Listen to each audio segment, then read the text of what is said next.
I am an American soldier. I'm a warrior and a member of a team. I serve the people of the United States and live the Army values. I will always place mission first. I will never accept defeat. I will never accept defeat. I will never quit. I will never leave a fallen comrade. I am disciplined. I am disciplined.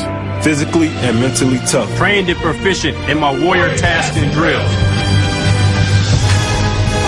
I always maintain my arms, my equipment, and myself. I am an expert and I am a professional. I stand ready to deploy, engage, and destroy the enemies of the United States of America in close combat. I am a guardian of freedom and the American way of life. I am an American soldier. I am an American soldier. I am an American soldier. There's strong, and there's Army strong. See what it takes at GoArmy.com. Sometimes riders feel lost, unsure why a passage may not be working. It takes another set of eyes to help us nurture our writing into full maturity. At Black Wolf Editorial Services, we strive to enable writers to develop and grow, offering manuscript critiques and line edits through a mentoring editorial style. We also offer assistance on generating a writer's bio for your websites. Black Wolf Editorial Services, nurturing your writing into maturity. For a full list of services, visit blackwolfeditorial.com. Hey folks, I want to introduce you to a friend of mine, Dr. Richard Hardin. We are on the same mission, which is waking up America. We just have different paths. So stay tuned for some information on how you can keep up with Richard and all his work. Visit Richard's website at rahardin.com.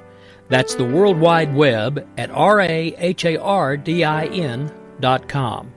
At his website, you can see a summary of the 6 books he has written, where purchases may be made. He also has a link to 18 videos on YouTube and several blogs about Christian beliefs. If you prefer, visit Amazon.com/Kindle and type in Richard Hardin to see and purchase his books.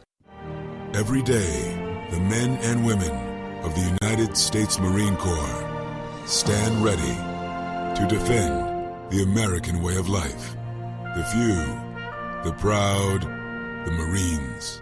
The following message contains a special offer for listeners of this station. Are you a man over 40? Are you constantly looking for the nearest bathroom? Do you wake up multiple times a night to use the bathroom? Right now, Perfect Prostate is sending out free bottles of their groundbreaking new formula to listeners of this station. Perfect Prostate Formula was developed by medical doctor Mitchell Fleischer, and its ingredients have been clinically studied to reduce your frequent nighttime bathroom visits and promote healthy urine flow. Right now, preferred customers get their first bottle of Perfect Prostate absolutely free. There's nothing to lose. Perfect Prostate is guaranteed to reduce that constant urge to use the bathroom, especially at night, and promote healthy urine flow. Don't wait. Call now for your free bottle. Just pay shipping and processing. Dial 1-800-675-0251. That's 1-800-675-0251. Supplies are limited. One free bottle per household. Call now. Dial 1-800-675-0251. That's 1-800-675-0251.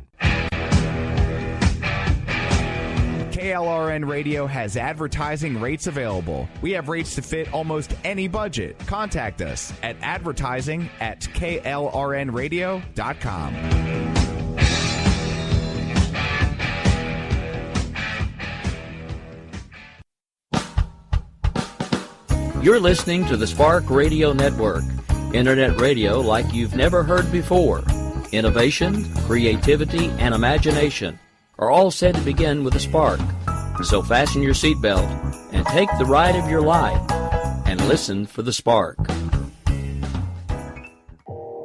You are listening to KLRN Radio, where liberty and reason still reign. My name is Jessie. I'm a United States Special Forces widow. This gives me a unique perspective on the world around us. If you're willing to listen, I'll tell you how I see it, and I won't pull any punches. This is my POV, which stands for point of view. All right, this is Jessie. I'm so happy to be back with you guys. And I'm not alone. Nope, I'm not alone. I've got my favorite recurring guest, Justin Kinney. How you doing today, Justin? I'm doing great. Thanks for having me on. Oh, you are always such a welcome guest on Saturday Slowdown. I love the topics. So what fascinating topic do you have for us today? Well, I thought today would be a good time to talk about the Middle East, and in particular how they got the borders that they do, because understanding the border situation in the Middle East actually can explain a lot of what's going on there today. The Middle East is a very timely topic, especially with the peaceful transfer of power having just happened and all the chaos over there. Yeah, and the borders, I do think they'd be a key to figuring all this chaos out, Justin. Oh, absolutely. So, what country or region or what corner of the Middle East are we talking about? Because the Middle East is kind of a big general name for a lot of chaos. It is, and it's not always used the same either. There's no like standard definition. Some people throw in different states. But primarily we're going to be talking about the former Ottoman Empire, in particular kind of the western part of the Middle East. So we're talking Iraq, Iran, Jordan, Palestine. We'll touch on Israel a little bit later as well. Turkey, Lebanon, those states. Israel has its own special history, doesn't it? Yes, and its borders were decided in a very different manner than the rest of the Middle East. Yeah, no kidding. And its borders are still in dispute. It is, yeah. There's still a lot of debate over those borders. So let's start off with somebody whose borders aren't in dispute, like Iraq, Iran. How did that come to be? It used to be all one big mass, didn't it? It did.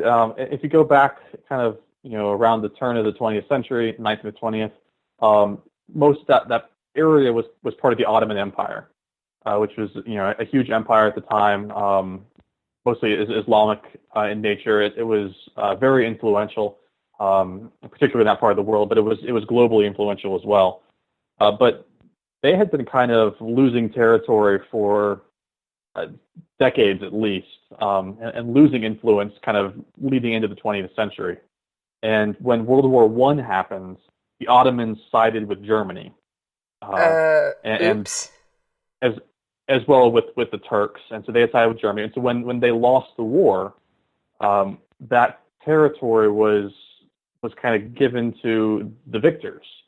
And so the prime ministers of Britain and France and to a smaller extent Russia kind of all sat down together and decided how to divide up this territory. And so that's actually kind of how we got what we see today. Okay, so wait a minute. The people of the region had no say in the matter. Very little, yes. There was some influence, but for the most part, it was all of these European powers got together and decided how to divide up essentially the spoils after World War I.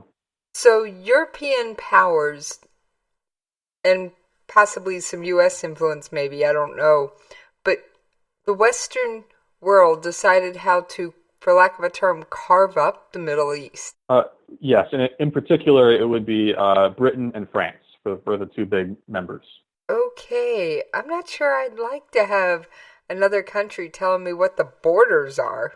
Yeah, absolutely, especially when you have a country that doesn't know the history and doesn't understand all the various ethnic groups and cultures that have all lived in that area for decades, centuries. This sounds like a recipe for the disaster of today. It certainly has played a huge role. There's actually an agreement called the Sykes-Picot Agreement. It was kind of a secret dealing between the Brits and the French.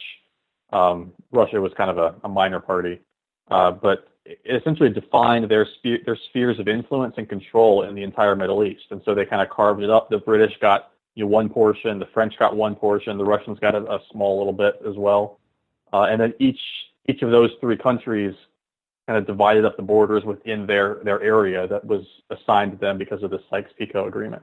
Okay, so when did the Sykes-Picot Agreement happen? Well, there's a little debate as to when it was officially made, because it was largely a secret agreement, but it really took effect almost immediately upon the end of World War I. They had basically come together during the war and said, if we win, this is what we want to do, and we'll assign territory this way.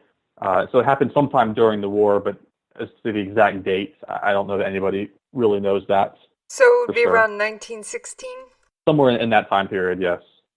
Okay, I figure if we can at least put a year on it, it helps people kind of get a point of reference. And that's the date I've seen most of the time associated with sometime around 1916, 1917, so... The agreement was probably actually early 1916 to the best of my ability, maybe January through March, somewhere in that time period. It would have been signed probably mid-2016, but the public didn't actually find out about it until 2017. You mean mid-1916? Yes, mid-1916 is when it would have been signed. But, of course, there wasn't instant communication back in 1916, and there certainly wasn't social media, so it took a while for word to leak out, huh? It did, and to an extent, they didn't want it to leak out at first. They intentionally kept it secret for a while because it was essentially based on the premise that they would win the war, and they didn't want to let that leak out until they actually had one. Well, that makes sense. You don't want the potential loser to know what your diabolical plans for them are, just in case you lose. Exactly, and at the time, it certainly wasn't a foregone conclusion that they would win. So they kind of kept this deal secret. It was kind of a what-if type agreement that eventually came to light and would have been late 1917. And that's when people started to find out about it, when they started dividing up territory. Okay, so we had France, Britain, and with their buddy Russia deciding to pull out their great big carving knives and go, whack, I get this section. Whack, you get that section. Russia, you can have that little leftover territory over there. That's almost exactly what it is. And the idea of carving it up is fairly accurate, too. They had a tendency to kind of just split it up in almost straight lines with no real regards for, actual ethnic, religious, tribal distinctions on the ground. They just kind of split it up very neatly almost. Probably too neatly for the indigenous people. Oh, absolutely. And that actually led to a lot of problems because you suddenly had all these ethnic groups that were divided across borders. And that led to a lot of problems. And we're still seeing some of those problems, aren't we? Absolutely. Honestly, this Sykes-Picot agreement is probably considered a major turning point in the relationship between the West and the Arab world. Even to the extent that actually a few years earlier, there was a British colonel, I'm forgetting his name off the top of my head, Lawrence, I think it was, Colonel Lawrence. And he had promised the Arabs that if they helped support the British against the Ottoman Empire, then they would be given their own independence and homeland. And so I don't know if he didn't have the authority to make that or if they went back on the deal, but it essentially ended up breaking that promise or at least negating the promise. And so this kind of was a point of contention that already put the Arab world and the Western world at odds, even before things started getting divided up. Correct me if I'm wrong, but the culture over in the Arab world, for lack of a term, to use your term here, isn't that one of your word is your bond and you're only as good as the last time you kept your word? It is very much kind of a handshake culture. That yes, they hold your word very highly, and so when this promise was negated, and again, I don't know if it was officially broken or if he just didn't have the authority to make that deal, but it was seen as a broken promise in exchange for them helping the British essentially against the Ottomans. Okay, so it was one of those paper tiger kind of promises then. You help me do this and I'll give you this shiny bauble over here and oops, you'll never reach the bauble. It's kind of like Lucy pulling the football out from in front of Charlie Brown every time.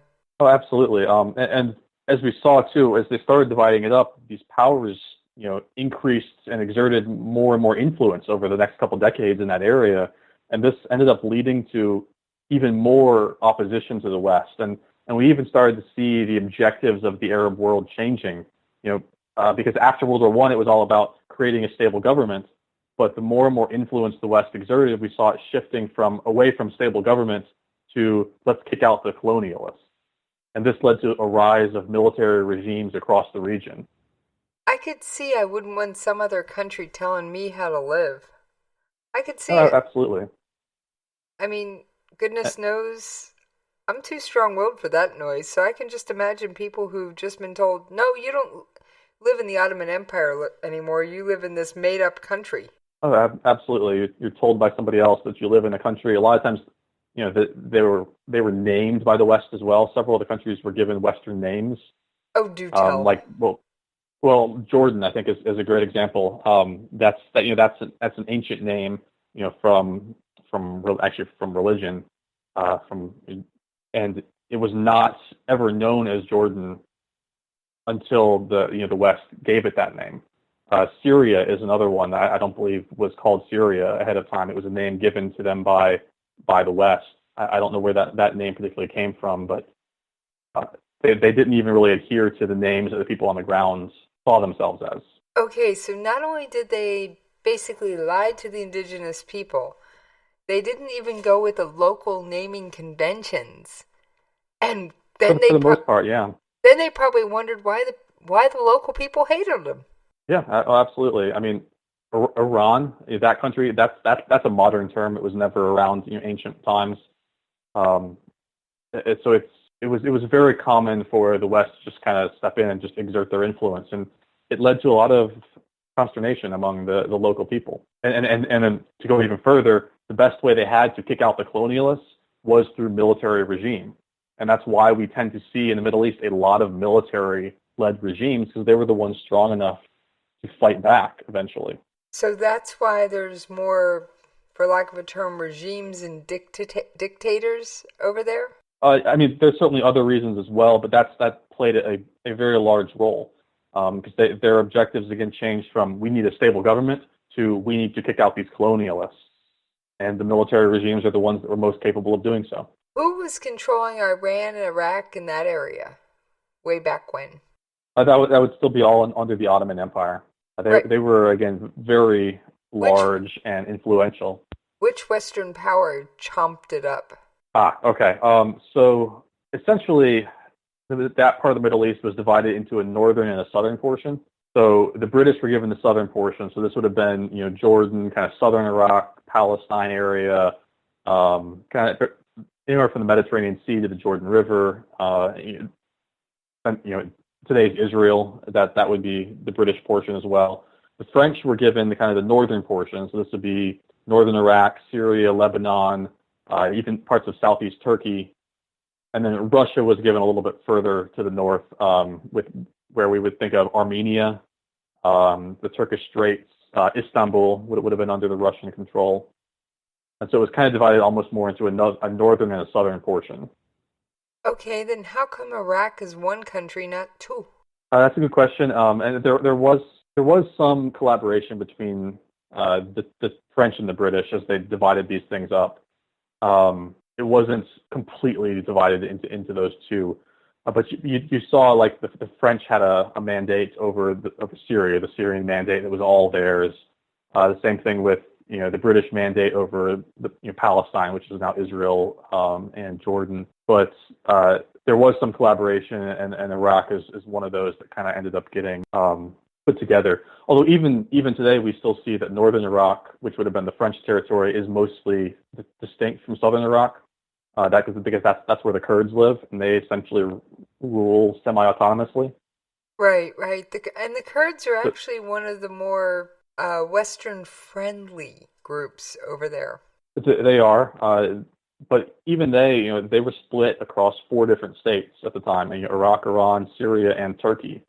They still are, aren't they? Absolutely. Yeah, they still are. I mean, they're, I believe, the largest ethnic group in the world to not have their own state. And it was largely because of the way the West carved up the Middle East, that they don't have one. I did something on this at one point. I think it's their approximately 30,000 strong without a country. It could be. I don't know the exact number. I know they're the largest, but yeah, it's it's horrific. I mean, I can totally understand why they want a country.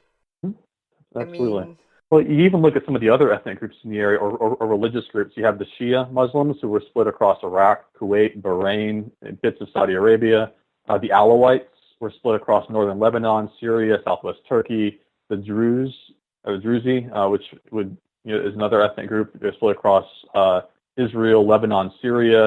And then you had all kinds of other minority groups: the Assyrians, the Yazidis, the Chaldeans, the Circassians.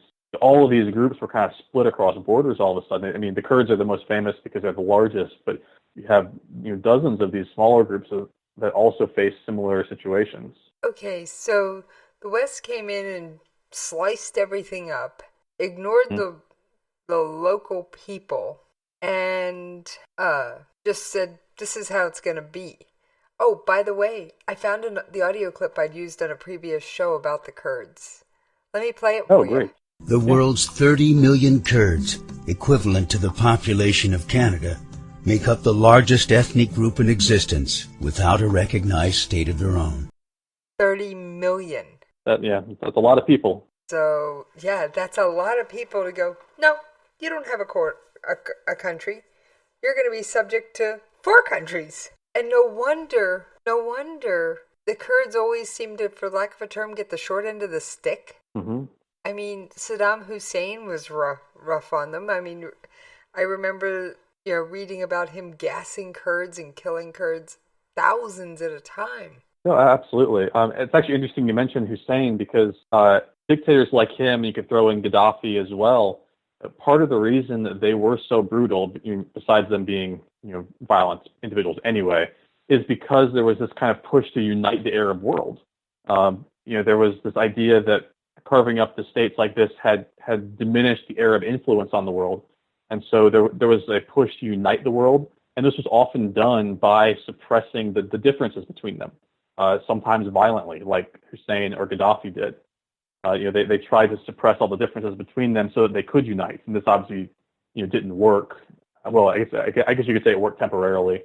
But those differences obviously came to light again. But that was one effort that was seen by several of these dictators in the Middle East to try to unite the Arab world, even post division of lines. Now, question for you: Sure. When since we're talking divisions of ethnic lines and stuff like that over in this area, the Shias and the Sunnis didn't get along during the Ottoman Empire, did they? No, they've never really gotten along. There was an element though of being united under one larger scale world. There was considered to be a caliphate at the time. That's probably the last true caliphate that the world has seen was the Ottoman Empire, or part of the Ottoman Empire anyway. So there was an element of working together, but they've never really gotten along. There's always been arguments at minimum and often violence between them. Okay, but they kind of had you do your thing, we'll do our thing, but we'll all join together to kick the Westerners out? Kind of, yes. I mean, the Arab world has often struggled over centuries with their identity because they've been torn between kind of religion and nationality, and even ethnic sectarianism versus kind of the industrial Western sectarianism. So we've seen this struggle with identity even long before the Ottoman Empire broke up. But once the borders were divided up even further, this identity crisis became a much bigger deal, where you had individuals who are saying, okay, well, am I Kurd or am I Iraqi or am I Muslim or am I what am I? And there was this huge identity crisis that really spawned across much of the Middle East because of the way they were split across borders. There was no good way to identify yourself. I could see this becoming a real problem, and I've also heard and read mostly from news reports surrounding the Gulf War, where we ousted Saddam Hussein, that there was no sense of nationalism. It was this, I'm loyal to my family, my tribe, my clan, and my town. Never mind the rest of them. Right. And that's, we actually tend to see that around the world too, where people tend to be more loyal to their group of people, less so than nationality. There's certainly exceptions to that. Here in the United States, obviously, we're much more nationalist based than ethnic based for the most part. But a lot of places around the world are more tied to their ethnicity than their nationality, and the Arab world in particular has struggled with this a lot. Okay, now for those who are new to the show, I want you to back up for just a second. And can you define sectarianism and the sectarian part of it for those who are new listeners to this topic and don't have a clue what you're talking about? Sure. Sectarianism is basically the idea that you have some sort of over-the-top or excessive attachment to a particular group of people. Usually you see this in religion, this kind of attachment to a particular sect of the religion where you get the name sectarianism. But it doesn't necessarily have to be religion. We have seen it with ethnic sectarianism. As I think I mentioned a minute ago, what I called industrial sectarianism, but that's kind of attachment to the West, or attachment to industrialization. But essentially, it's this idea that you're excessively attached to a very specific sect or party or group of society at the expense of others, usually. You'll often see people define sectarianism almost as a form of discrimination against those who are not part of your sect as well. I've actually heard people use the word bigotry to define sectarianism. I don't know that I would necessarily go that far, but it certainly can lead to that because of this way that you're so excessively attached to your group, your religion, or your sect, or your party, or whatever. Okay. I just want to make sure everybody's kind of on a level playing field here, Justin. Oh, sure. Because not every one of my listeners lives, eats, and breathes this stuff like we do. 24 hours a day. Oh, yeah. Trust me. I'm the consummate news junkie, and I know you are too. Absolutely. Although you also combine it with history, which is why I find interviewing you so fascinating. All right, so we have all these sects now being told, oh, I don't care if you had this region before. You're now divided between Iraq and Iran, and you've just got to cope. Yes, pretty much. We had the split. And I don't know that I would necessarily even go so far as to say that the West didn't care. Part of it is they just didn't know. You can't possibly know the cultures and the religions and where all these individual boundaries were without being there. And when somebody way over in England makes these decisions, some of it's ignorant, some of it's not caring. It's a combination of a few things, but the end result was still the same. And there was no Wikipedia to pull up the answers.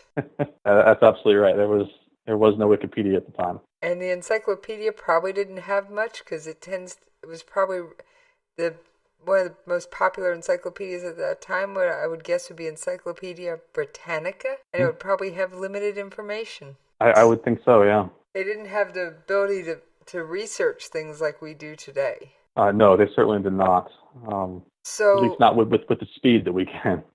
Right. So they made these decisions unilateral. The three countries made these decisions for the local people. Did they think they were helping the local people, or was it just dividing up the spoils of war? It's probably a little bit of a mix. There was certainly an element to it where the British and the French saw an economic advantage to having control in this area, especially with oil, but other things as well. So there was certainly an element that it was just a selfish division of the spoils. There was, I don't want to say it was entirely selfish though, because there was this kind of belief that if they could divide up the borders from a third party perspective, then they wouldn't necessarily have to go through all the centuries of war that, let's say, Europe went through to get their borders, right? I mean, Europe's borders have essentially been decided by centuries upon centuries of fighting. And so there was this thought that, if we divide up the territory, maybe they won't have to go through all those centuries and centuries of fighting. Now, how much that played into the final borders, I don't really know, but there was at least that sentiment present. Okay. For all I know, that was justification for their actions rather than a real reason behind it, but that was an argument that was made at times. Okay, I could see that perspective coming into play. So that's how we got Iran, Iraq, Jordan, and were Turkey and Syria included in that? Yes. Turkey, Syria, Lebanon, even Saudi Arabia would fall partly under that. At least parts of Saudi Arabia would have been part of that deal. Saudi Arabia is a little bit different as it gets further away from that main crux of the Middle East. Saudi Arabia is huge. Yeah, actually, while we're talking about Saudi Arabia, when we say the modern Middle East, there's really only 4 states over there that have their own shared ethnicity, language, and religion for the most part. Whether it's the entire state is all shares those qualities. Iran would be one of them, being a little bit further to the west. To the east. They don't have a lot of the division that some of the others do. Saudi Arabia would be one. Turkey is largely a shared ethnicity with a little exception for the for the southeast corner, and then Israel. And none of these are particularly pure. In other words, you don't have say Germany, which is all Germans. Or you don't the French, which are all French people. The ethnicity and the state are the same. The Middle East doesn't really have that with those 4 possible exceptions, and even they aren't the most pure examples. Okay. Now, you mentioned Israel. Israel didn't get its borders from Sykes-Picot, did it? No. Israel actually, I should say Israel was actually part of the deal. It was not called Israel at the time. It was actually called Palestine. A lot of people don't know that, but the word Palestinian actually used to refer to both Jews and Arabs that lived in that area. Excuse me. So Israel was part of this deal, but at the time it was really seen as part of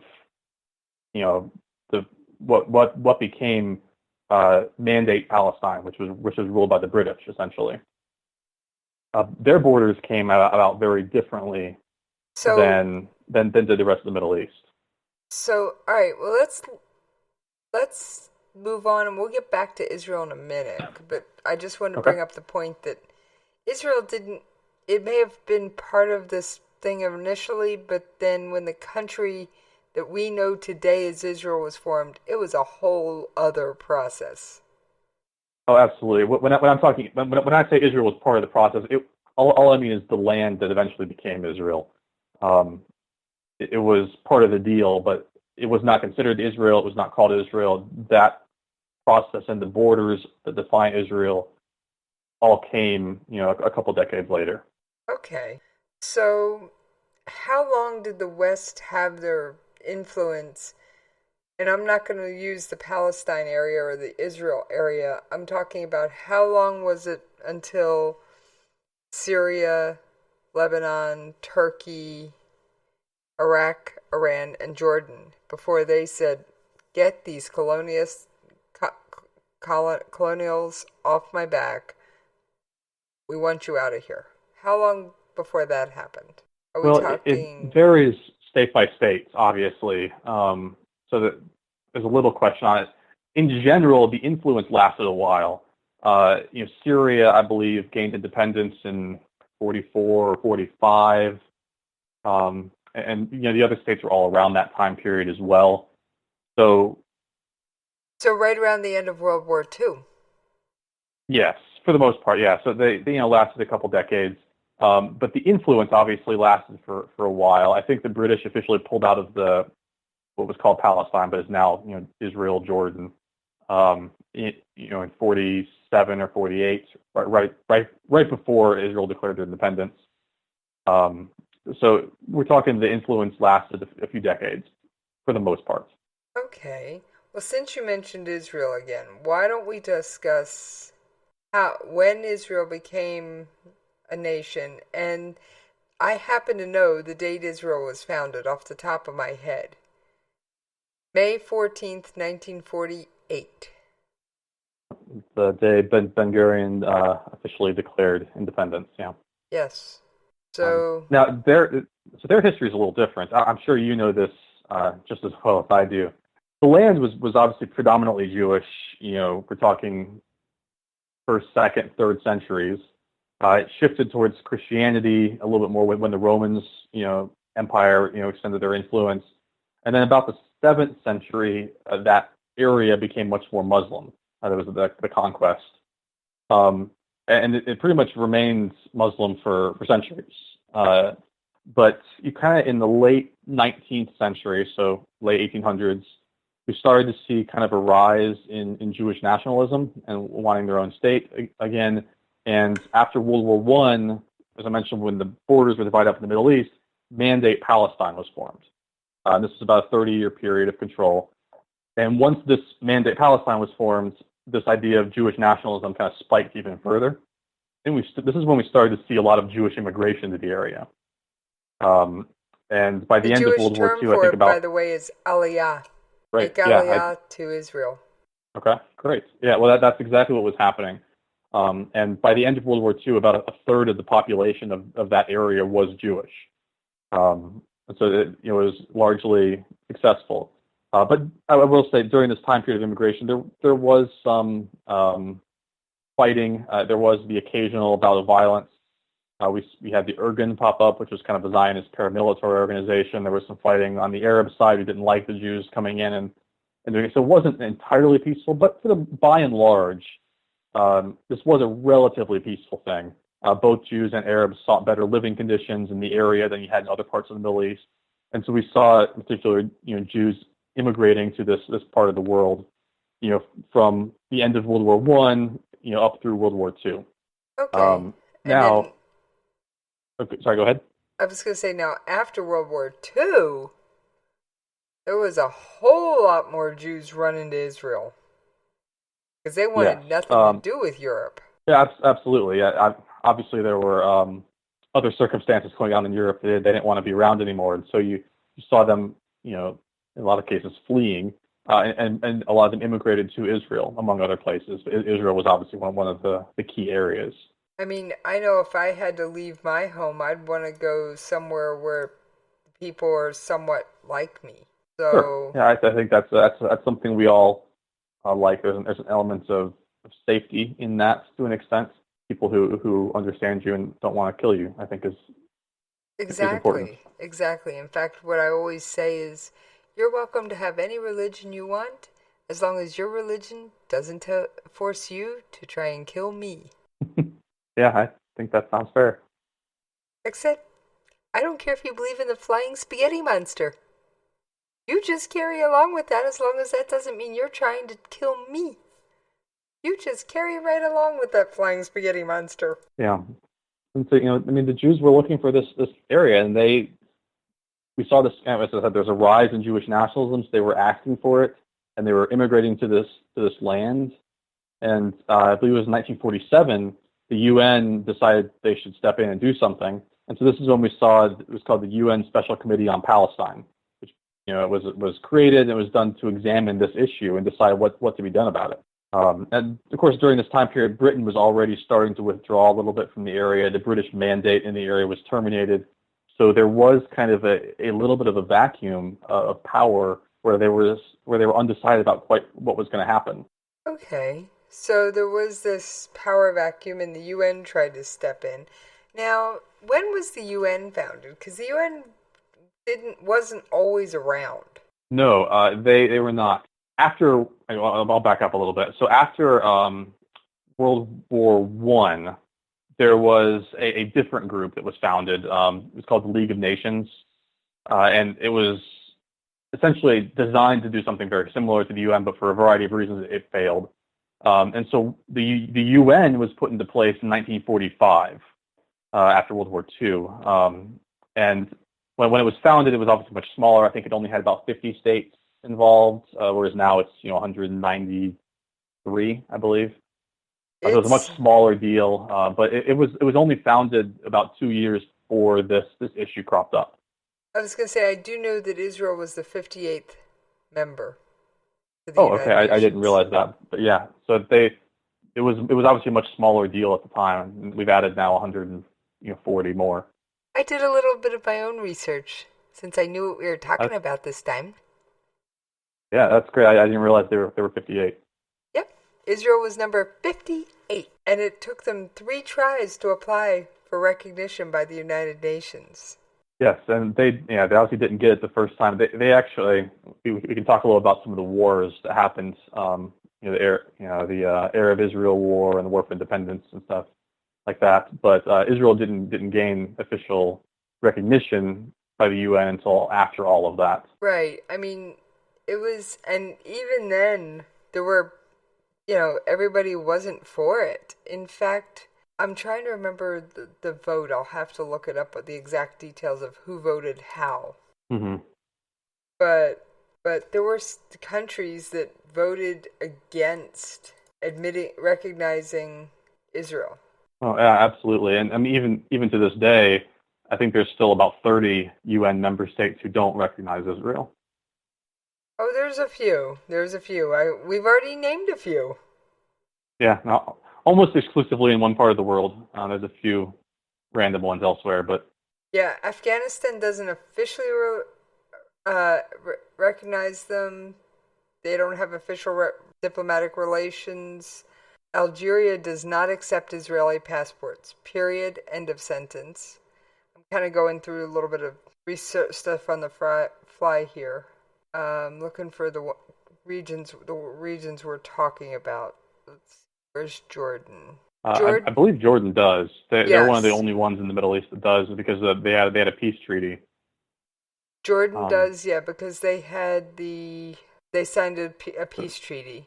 And, yeah, that was only in the 90s, though, I believe. Exactly. Iraq does not accept Israeli passports except for Iraq Kurdistan. Yes, actually, as we're talking about Iraq being divided, the Kurdistan part of Iraq runs really semi-autonomously. I mean, they have their own currency, their own passports, their own border control, and so they do things almost completely, exclusively from the rest of Iraq. Right. If Israel can become a nation, why can't Kurdistan become a nation? Why can't the Kurds finally get their own country? It's an interesting question. I don't know that I have an exact answer to it. I do think over time the idea of state sovereignty has become more and more important to states, and even today, now we see people fighting to keep borders the same in the Middle East. I mean, even the U.S. gets involved in the Middle East to keep borders the same and not have things change. I think there's this idea that once borders are established, you don't like to change them. Israel was kind of a weird example. It's kind of very unique. I don't think that's the general rule. I think that was an oddity that doesn't fit with what usually happens. Well, you'd mentioned Lebanon. Yes. Lebanon does not accept Israeli passports, and holders of passports containing any Israeli stamp or visa will also be refused entry. There's actually quite a few Middle Eastern states that are like that, where if you even have the stamp in your passport, they won't let you in the country. Well, do you know, to make it easier on people who visit Israel for whatever reason, but they're not Israeli citizens, do you know what Israel's done with their stamps? They essentially now put a glorified Post-it note into your passport, and you can take it out when you leave. Yes, yeah, I did know that. They it's like a little extra sheet of paper that you can slide in. Yeah, I think that's for a number of reasons not a bad thing. Actually, you will hear stories too of states I believe Saudi Arabia does this, where they will look to see if you have a Jordanian entry stamp, and if you don't have an exit stamp, that almost certainly means you went out through Israel because their border is more open, and there are certain states that won't even let you in if they see that. Oh wow! Yeah. So now, of course, it's easy to get a new passport. You pay a little money, and then it's fine. They just can't see it in the passport, but. There are quite a few states that do that. Syria doesn't take Israeli passports, and that does not surprise me. Now, you can pass through United Arab Emirates with an Israeli passport. The UAE has always been a little bit more lenient. I still don't think they recognize Israel, but they've always been a little bit more Western oriented than some of the other states. Right. Yemen doesn't accept an Israeli passport. Like I said, so, all right. Israel's borders, they're still in dispute today. There's the quote unquote 1967 borders, and then there's the West Bank and Gaza Strip. Now, correct Yes. me if I'm wrong, but the UN resolution actually set up for a Palestinian section and an Israeli section. Yes.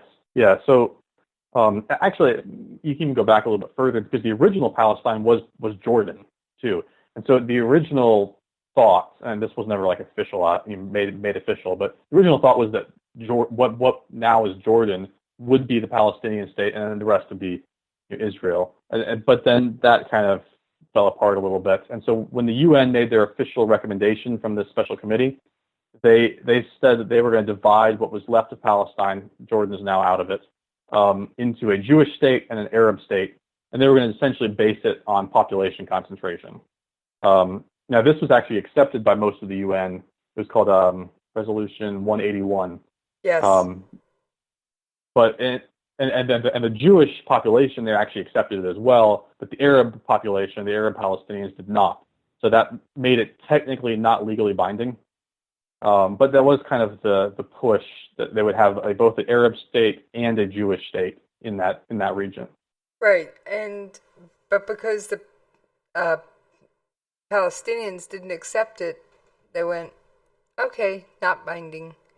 But no, the proposed partition was, there was supposed to be 3 parts: an Arab state, a Jewish state, and the city of Jerusalem. And yes, and the UN would run Jerusalem, essentially. Well, the Temple Mount in Jerusalem, I have my own nickname for it. The most contested piece of real estate on the globe. It probably is, yeah. I don't know any other piece of real estate people are willing to start wars over or kill over.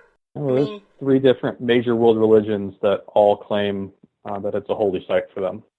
Right, and not to throw the UN under the bus, but do you know the UNESCO, which decides World Heritage Sites, has said that the Temple Mount in Jerusalem is a Muslim holy site, period. It is not related to Judaism whatsoever. Wow, yeah.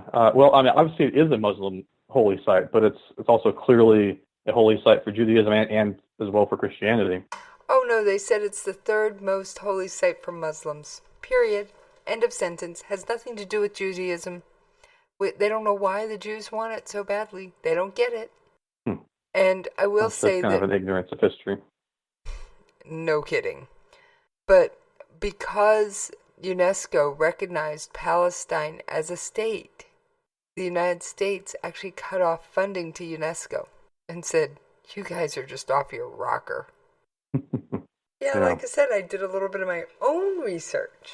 And you can tell where I was focusing on. Yeah, absolutely. I understand why the Temple Mount and the Western Wall and I'm Jewish, for anybody who's new to listening, so I will always use the Jewish references, but I understand why this is the most contested piece of real estate on the globe. I get it. Oh, absolutely, yeah. I also think that all 3 religions should be able to share it peacefully, but of course then you get people that are just idiots and go, no, we're not going to do that. And it just makes me insane. I mean, in this country, it's not uncommon for, especially when small Jewish congregations are starting out, for them to actually start out in a church, using part of a church. So I don't get why they can't just share it. I really don't. But yeah, and it's been contested for a very long time. I don't think I will see that particular piece of real estate's status settled in my lifetime. It would certainly take a pretty monumental event for that to happen. No kidding. I mean, I'm sorry, it's just UNESCO, but when I heard that, I actually have the audio. Let me see if I can find the audio clip from. Do you remember the resolution that just recently happened, where, the U.S. basically abstained from a vote declaring Israeli settlements illegal? I saw that. Well, I happen to have caught a really awesome piece of UN audio. Let me see if I still have it. And this was the Israeli permanent representative to the United Nations. I'm just getting it queued up here. Takes a minute to find those old clips. Yeah. But yeah, the Israeli representative was not happy, as you can well imagine. Oh, I'm sure. I mean, he's had two major things happen. Here's the audio. Just 2 months ago, UNESCO approved an absurd resolution denying the connection between the Jewish people and Jerusalem. Today, this council, including many of the world's leading democracies, the beacons of liberty, voted to condemn the state of Israel. I mean, how do you deny Jerusalem and Judaism? Yeah, I don't know. But that's why I like throwing in these audio clips, because it shows how history is still a relevant, important thing for people to understand. Because absolutely. Well, I mean, the Jewish claim to the Jerusalem and the Temple Mount goes back centuries, millennia essentially. Exactly. In fact, I think this clip actually mentions that. And this is also the Israeli permanent representative to the United Nations. Tomorrow night, Israel and the entire Jewish community around the world will celebrate the holiday of Hanukkah. Over 2,000 years ago, King Antiochus banished the Jewish people from our temple in Jerusalem and issued decrees trying to sever us from religion and our heritage. But we prevailed. The Jewish people fought back. We regained our independence and relight the menorah candles in the temples. I ask each and every... that one doesn't relate. But, I mean, you see what I'm saying? How they can say that... UNESCO just has me completely confused as to how they could deny history. To me, that's just as bad as a Holocaust denier. That certainly is a confusing statement. Anyway, moving along. So the UN helped Israel get its initial borders, but then Israel was attacked. Right. Well, right after this resolution was passed, as I said, the Jews kind of accepted it, the Arabs did not, so it wasn't technically legally binding. But this vote in the UN sparked a lot of discontent, and eventually that kind of escalated into a civil war between the Jewish community and the Arab community in that region. And so we saw kind of about a 5-month-long civil war in what was then called Palestine, which saw close to 1,000 casualties on both sides, on each side. And we saw kind of a huge exodus of Arabs from the area, and a lot more immigration of Jews into that area as well. But the civil war lasted about 5 months, and it kind of ended with the May 14th, 1948 announcement by David Ben-Gurion, who basically proclaimed the establishment of the State of Israel as kind of their declaration of independence. And to the U.S.'s credit, the U.S. immediately recognized it, as did the Soviet Union. Actually, Stalin recognized Israel immediately as well, and that kind of led directly into another war, which is usually referred to as 1948 Arab-Israel War, which was a longer conflict that involved several of these other Arab states attacking. I think this one lasted about 9 or 10 months. And we had Egypt, Iraq, Syria, Lebanon, Jordan, which was at the time called Transjordan. They all marched into the area as kind of a coalition, and it started attacking Israeli forces and Israeli settlements. And it was actually during this war that Israel's borders really started to be more defined. Initially the Arab coalition kind of gained territory, but eventually the tide turned. Israel gained land, and by the time ceasefires were arranged at the end of 1948, Israel had maintained all the land given to it by the UN resolution, and they currently controlled about 60% of the land that was of the proposed Arab state as well, except for, I think, Gaza and the West Bank, which were controlled by Egypt and Jordan, respectively. Right, and then there was the 1967 debacle. Yes, so that further changed the land and the territory. And essentially, this was what's often called the 6-Day War. And this time you had Egypt, which was called the United Arab Republic, I believe at the time, Jordan and Syria in particular. They started to amass troops to attack Israel. In particular, Egypt did this. They moved a bunch of troops to the border. Israel saw this as a threat and struck. In particular, they struck the Egyptian Air Force, which was Egypt's strength. Their Air Force was pretty much the strength of their entire military, and they destroyed the Egyptian military. They beat Jordan and Syria. It lasted only a few days, less than a week, and Israel, basically won by a huge margin. I think the casualty count was like a 20-1 margin. And they ended up grabbing more land. They grabbed the West Bank from Jordan, grabbed Golan Heights, Gaza, and they actually held control of the entire Sinai Peninsula as well, which I believe more than tripled the territory that they had before 67. Which is how we get the current conflict over what Israel's borders really are today. Right, especially West Bank, Golan Heights, and Gaza. Israel actually did give back the Sinai Peninsula to Egypt. I think about 15 years later, they officially completed their withdrawal in exchange for kind of a peace deal.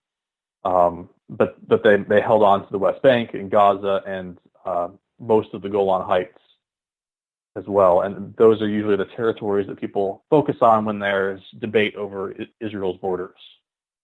Right. And what I found interesting about the recent resolution, because I actually, when all this came out, right before Christmas with that resolution saying that Israel needs to give back the land it essentially won in the 1967 6-Day War, I actually pulled up the resolution, and in the UN's own resolution that declared, that first kind of put a kibosh on the whole thing, it said that line was not, the line separating the forces was meant to be a demilitarized zone and not meant to be a permanent border and not meant to define a border.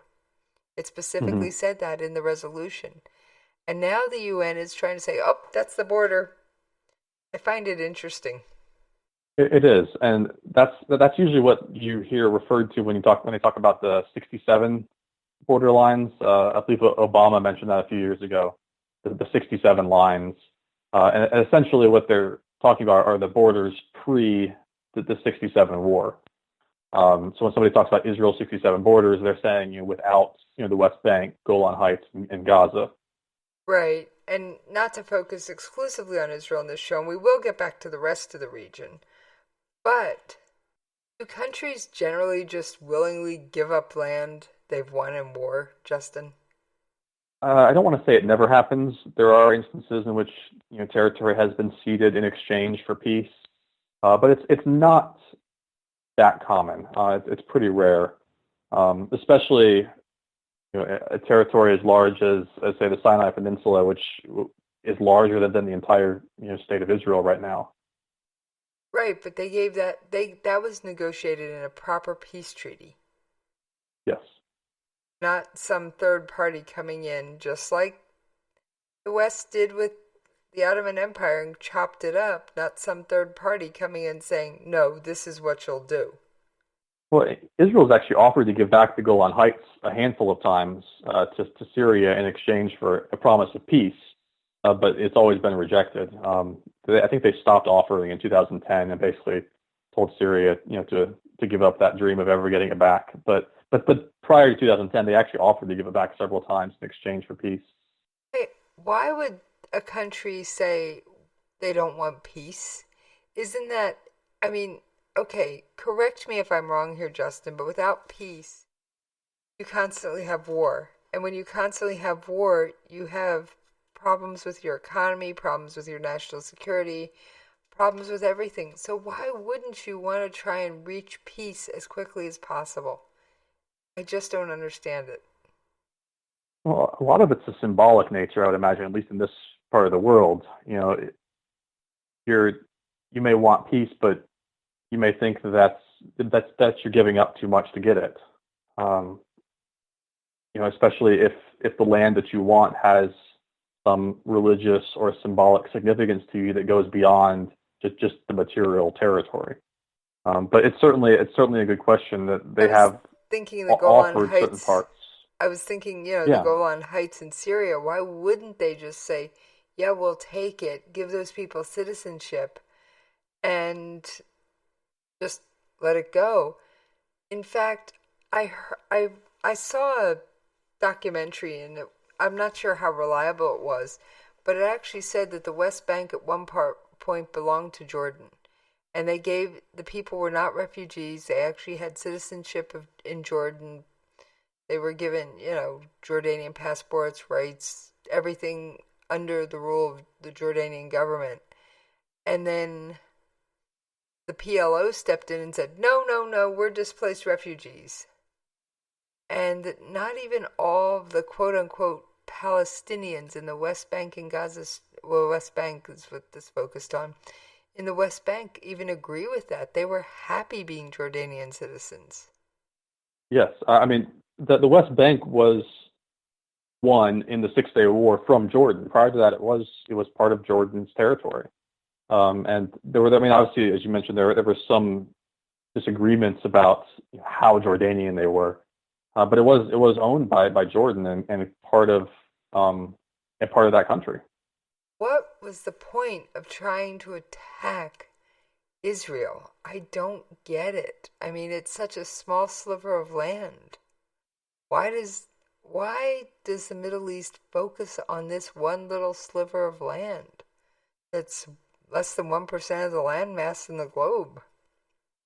I mean, I think a lot of it just gets back to this religious and symbolic significance. There are certain things that people, I guess, are willing to go to war over, even that go beyond, again, the material ground that they walk on. There's something more inherent to it that they believe is worth fighting for.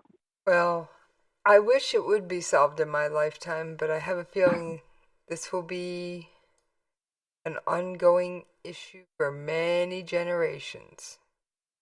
I would agree. I believe it's something that's not going to be resolved anytime soon. Many have tried. Yes, they have. And they have all failed. So, all right. Now that we've kind of gone through the whole Israel thing, which, like I said, I will admit the borders are still disputed to this day.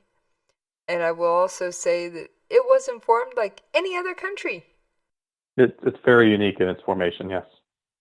So let's get back to the rest of the Middle East as we're defining it. And, okay, so the Western powers have carved up and inserted boundaries where there weren't boundaries. And why was, and then after World War II, it was, okay, kick out the colonialists.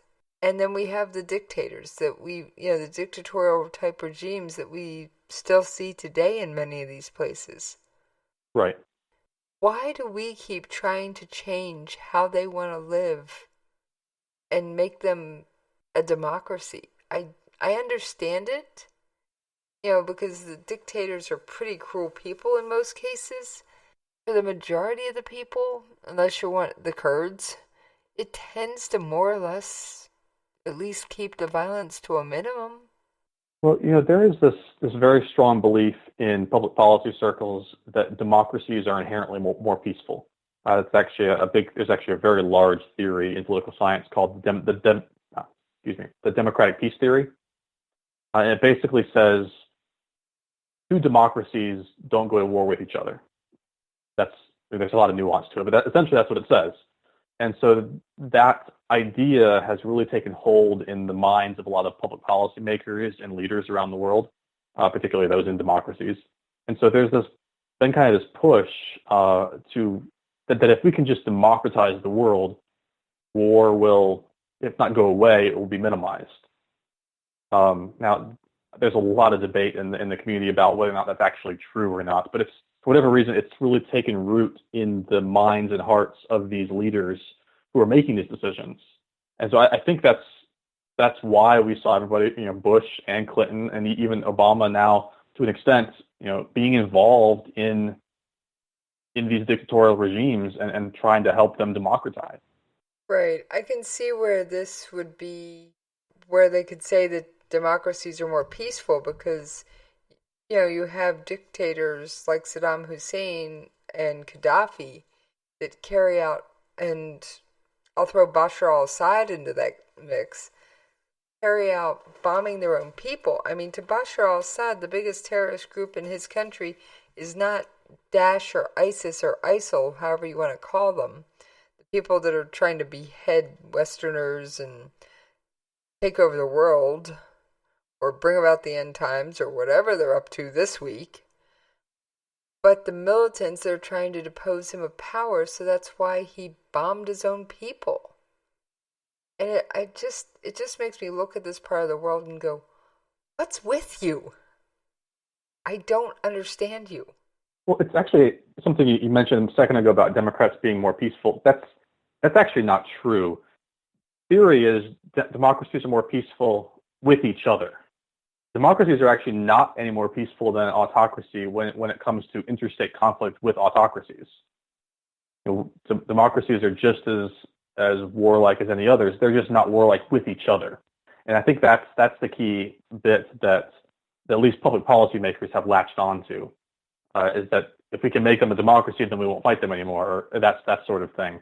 The U.S. is by far the most war-prone country in the world. We're involved in more conflicts than anywhere else, and we're a democracy, but we're not involved with other democracies. Well, with the possible exception of stuff during World War II, if you could call the U.S., if you could call, was Italy, Germany, and... Yeah, and there are some exceptions to this case, and there's a lot of gray area. And actually, there are a lot of political scientists who nowadays say this democratic peace theory is a load of junk. But whether it is or isn't, that the leaders of our country and other Western countries believe it is. They believe it is true. And they usually manage to dismiss these exceptions, like World War II. They managed to dismiss that and say, Italy wasn't a true democracy, or whatever, whatever excuse they come up with. But essentially, it allows them theoretical justification for moving forward and interfering in other parts of the world to try to democratize them, because they can then say, well, this is good for them too, because it will promote peace between countries around the world. Fascinating. This, believe it or not, I'm absolutely fascinated. But Justin, can I get you to hold your thoughts for just a minute while we take a commercial break? Sure. Thank you. You can lay down if you wanna. You can run away if you wanna. You can pretend that this is totally okay if you wanna. You can play dead if you wanna. Forget what they said if you wanna. Turn your back on the country needing you right now, but I don't wanna. In these uncertain economic times, you've got to do whatever you can to save money. One of our biggest expenses can be our cars, especially when unexpected repair bills hit. Not anymore. If you own a vehicle with less than 130,000 miles, is less than 12 years old, has a warranty about to expire, or even no warranty at all, you could stop paying for car repairs. Roadside assistance, towing, and rental coverage are all included. Don't wait for the next repair. Make one free call right now to see if you qualify. If your vehicle is less than 12 years old, has less than 130,000 miles, even if it's out of warranty, paying for car repairs can become a thing of the past. Call us right now and get your car protected before your next repair bill hits. Get protection and no more repair bills. Call 800-696-1030. Again, 800-696-1030. That's 800-696-1030. 800-696-1030. 1030. All writers are prone to becoming so attached to our characters and stories that we struggle to see why a passage may not be working. It takes another set of eyes to help us nurture our writing to full maturity. At Black Wolf Editorial Services, we strive to enable writers to develop and grow, shaping stories into masterpieces that can stand the test of time. Editing services are provided for all genres and all age categories. Services range from the critique of the short story through to line edits on full-length novels. We also offer assistance on generating writers' bios for your websites. We won't abandon you to the masses. We want to celebrate with you in your successes. Black Wolf Editorial Services, nurturing your writing into maturity. For a full list of services and prices, visit us at blackwolfeditorial.com. I've owned my company for 14 years now, and I can tell you that payroll is a 4-letter word. I hate doing it. It eats up hours I don't have, and it costs me money I could be saving.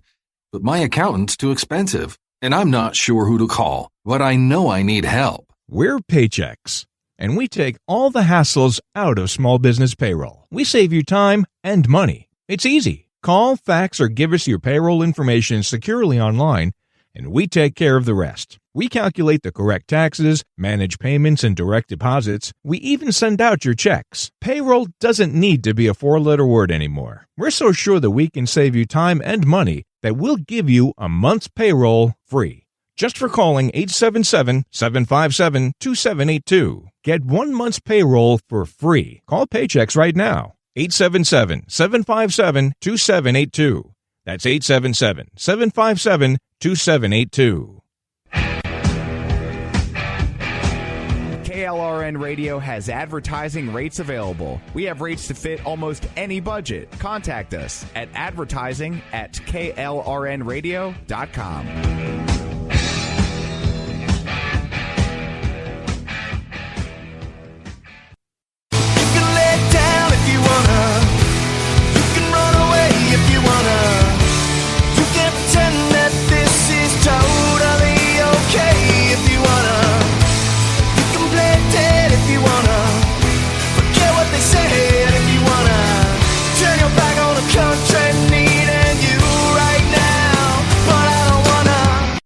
Alright, thank you for hanging in there with me over that commercial break. And yes, my wonderful recurring most learned guest, Justin Kinney, is still with us. Justin, I am personally fascinated by all this. So we were discussing... great. It's certainly a fascinating topic. We were discussing the Sykes-Picot Agreement and how it created the catastrophe in the Middle East that we have today by just, the Western powers just going, oh, well, this border looks good and that border sounds good. And you had some interesting, how it was pulling in how Israel got their borders and what's going on today. You had some interesting comments about that agreement, too. Right. Well, so the Sykes-Picot Agreement, as I mentioned, was 1916, so we're talking 100 years ago.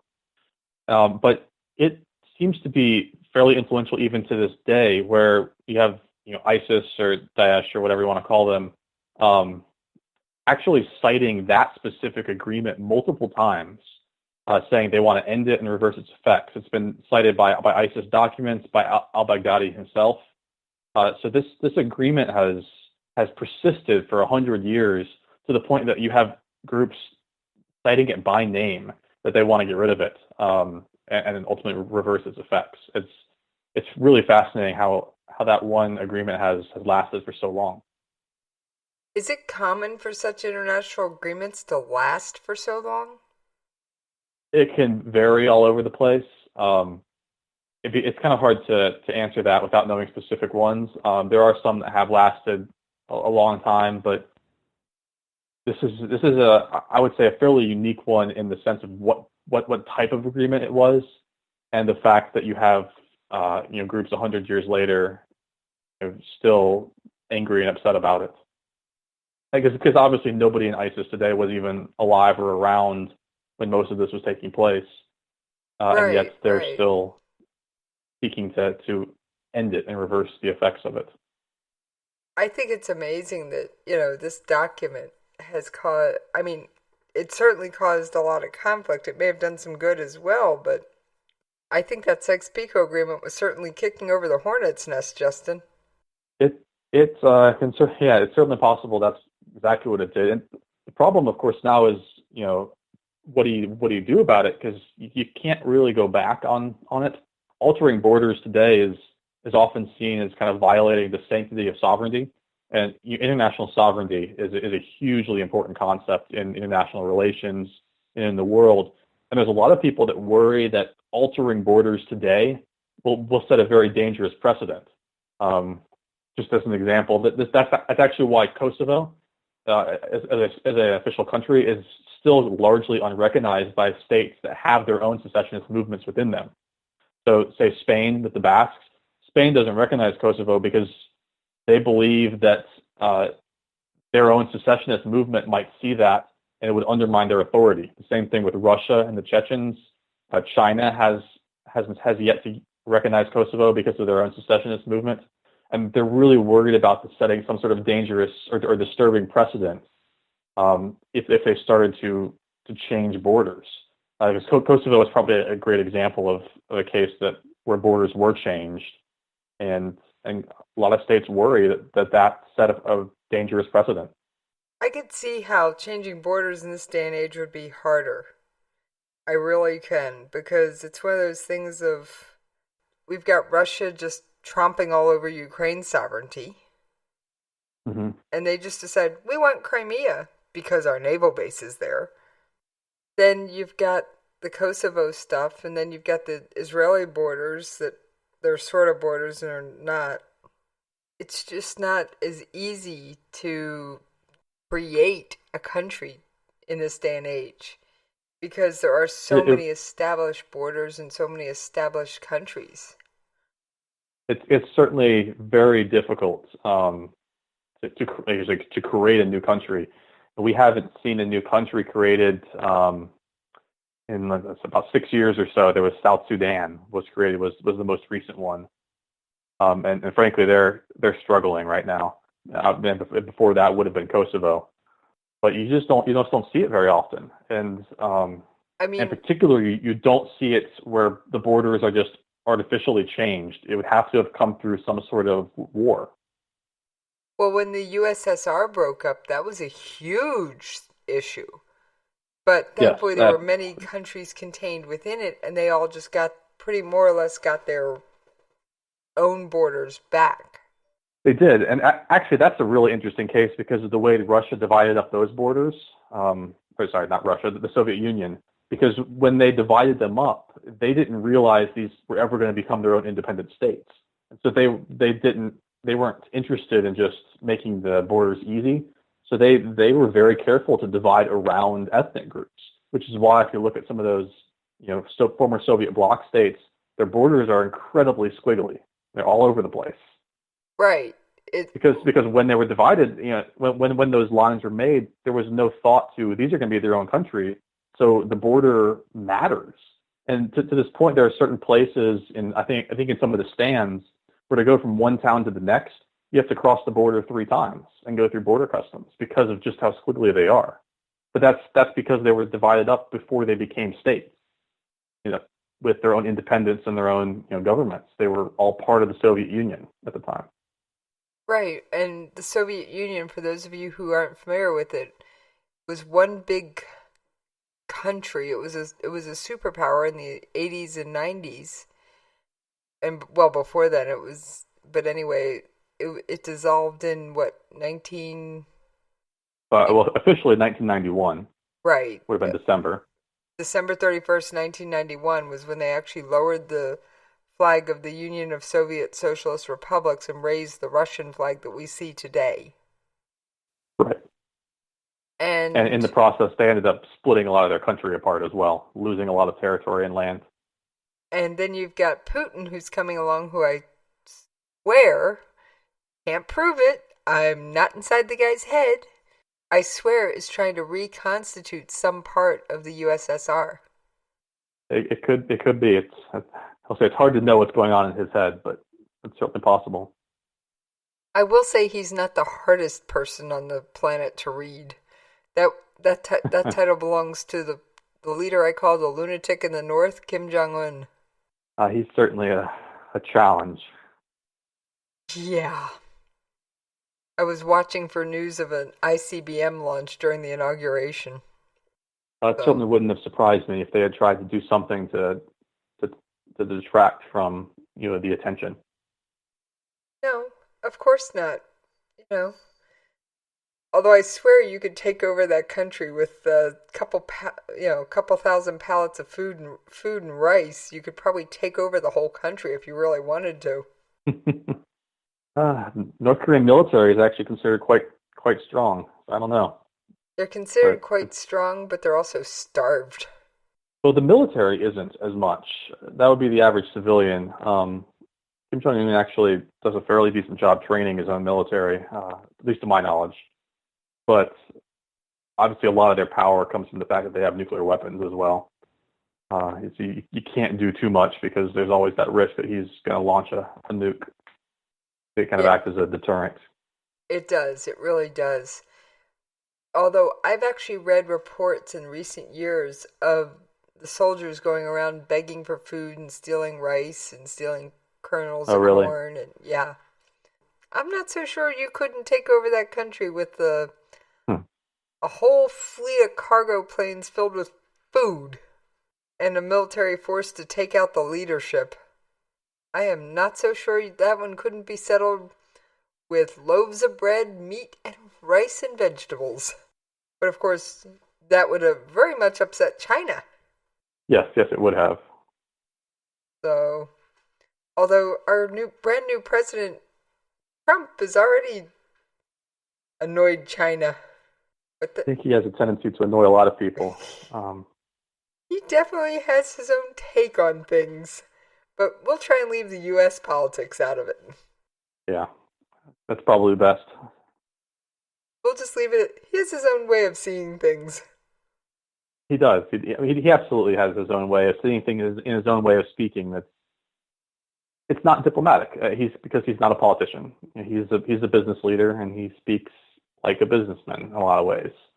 Doesn't have the diplomacy that you would have of somebody who kind of rose up through the political ranks. And I think, just to close out the little political section that we slipped in here, I think in part that's why he got elected, because people were tired of the political doublespeak. They wanted an outsider, and he was the outsider of choice. They wanted someone, I think, who was going to call a spade and go on from there. But anyway, at a certain point, they got tired of politicians. Found somebody who wasn't a politician. He is definitely no politician I know of. He is now. As of a few hours ago. He has most certainly been forced into the role of diplomat and politician at this point. It'll be interesting to see how active he is on Twitter. Oh man, I'm not sure I want to know. Hey, if nothing else, it'll be very fascinating. And just imagine what they'll say about this in 100 years. Oh yeah, it's certainly exciting, if nothing else. Very interesting. As they say, it's news before it's history. I like that. That's a good quote.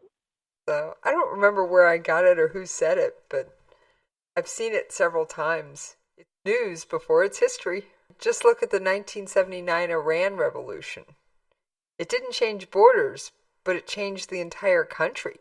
It did more than that, too. I mean, there's a lot of terror groups nowadays who have ties back to the Iranian Revolution. And even some diplomats that have ties back to the revolution. In fact, Rafsanjani just passed away a few weeks ago. Oh, did he? Yes. I missed that. Well, I'm a news junkie. And I talk about this stuff every day, Justin. Every day. Ali Akbar Rafsanjani was basically one of the leaders in the theocracy for decades. And he passed away on January 8th, Tehran.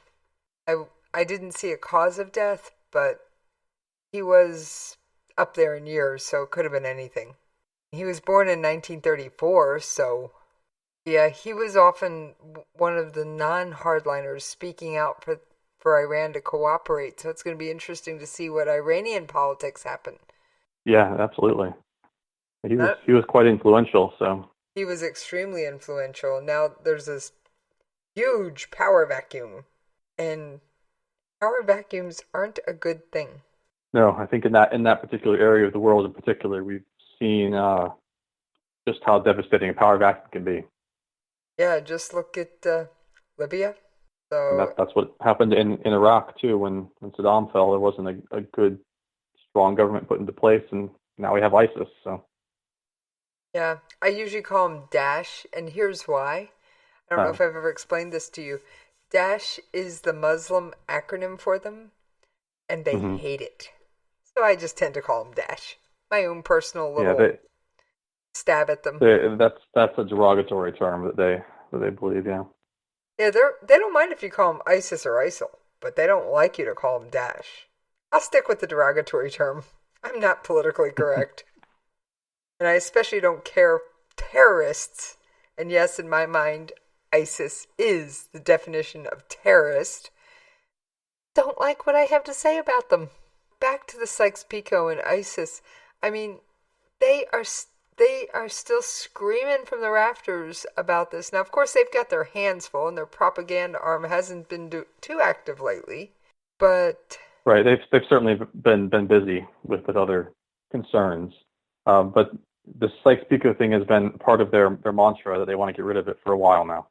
Exactly. I mean, I don't think they're going to succeed. I think Western air power will see to, Western military powers will see to that they're not going anywhere, except disbanded, but that their goals just aren't going to come to fruition. Now, there was another point you mentioned off air. What was that other one?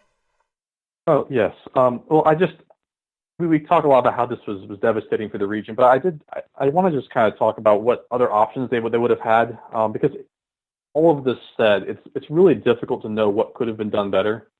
One large Arab state would have been plagued with a lot of problems of leadership because of so many minority groups. If they divided up into little tiny tribal states, that's not necessarily peaceful either because of sectarian conflicts. And even letting the region sort out their own borders is certainly no guarantee of peace. I mean, the Balkans drew up their own borders, but kept fighting for decades as well. All of this that we've been talking about and how devastating the Sykes-Picot thing was for the region, I want to put a little bit of a caveat on that it's really hard to know what could have been done better instead, just because there weren't a whole lot of great options. And that particular part of the world is plagued with, a lot of minority groups who don't like each other. There's a lot of minorities to deal with. In particular, there's a lot of Muslim sects, but you also have obviously, the Kurds, you have Christian groups, you have the Yazidis, you have all these other little minority groups as well that would likely have seen conflicts anyway. So it's really hard to know whether this Sykes-Picot thing is the ultimate cause, or if it was just a little bit worse than what they could have done better, or if it would have been just as war torn without it, and without being able to experiment, which you obviously can't do. We don't know what would have been otherwise. Right, and they always say that hindsight is 20/20. Right, and we can look back today and say yes, there were a lot of problems with the way they divided it up. But at the same time, there would have been problems if they divided it up differently, or if they let the region sort out their own borders. So there are certainly costs and benefits to any option that they chose. And while we can look back and say it didn't work out, great for Sykes and Picot, who were the two people it's named for, I don't think I mentioned that. They did the best that they thought they could at the time. Any last thoughts before we wrap up this episode of Saturday Slowdown? I don't think so. I think we covered quite a bit today. Yeah, huge. And I have a feeling this one's going to be a pretty popular episode. One of your other episodes I had you on was my most popular one. And it was the history of terrorism. Great. It is. Well, it's certainly a topic that's timely today. I think a lot of people want to know about it. Well, it definitely it's over 2 or 3. It's in the hundreds of downloads and listens. So, and for any of you listening that missed that episode, it is available on iTunes and where most podcasts are found. And you can always go to the KLRN Radio website and look for it there. iTunes, Google Play. It's all over the place. But yeah, so that's why I love having you on, because you bring the historical background into context and explain things from such a different, unique perspective. And I find it fascinating, and evidently so do my listeners. Great. I'm very glad to hear that. All right. So where can people find you when you're not here chatting with me, Justin? It's a great question. I really have 2 avenues you can reach me on. I have a Twitter, which I think is probably the best way. It's just Justin R _Kinney. And then I also, I've mentioned on here before, I'm an author. I have an author page where I write fiction. And so that's J. Robert Kinney. And you can find me on Facebook, and actually I have a Twitter for that as well. And his book Precipice is amazing. Thank you. It came out last April. It's been very exciting. Well, I actually just finished it the other day. I had to put it down for a while because I had some other stuff going on, but it was absolutely amazing. Well, thank you. I appreciate that. Enjoyed it quite a bit. And as always, you can follow me on Twitter at Jessie's POV. You can find me on Facebook at Jessie's POV. And if you've got feedback, comments, or a topic you want to try and see Justin and I hash out on the air and figure out the background of, drop me a line. There's a contact form on the station website. It will reach me. You can shoot me a note on Twitter. You can drop me a line on Facebook. I'm out there. On that note, folks, I think we're out of here today, Justin. Great. Thanks for having me. Oh, anytime. Can't wait to have you back.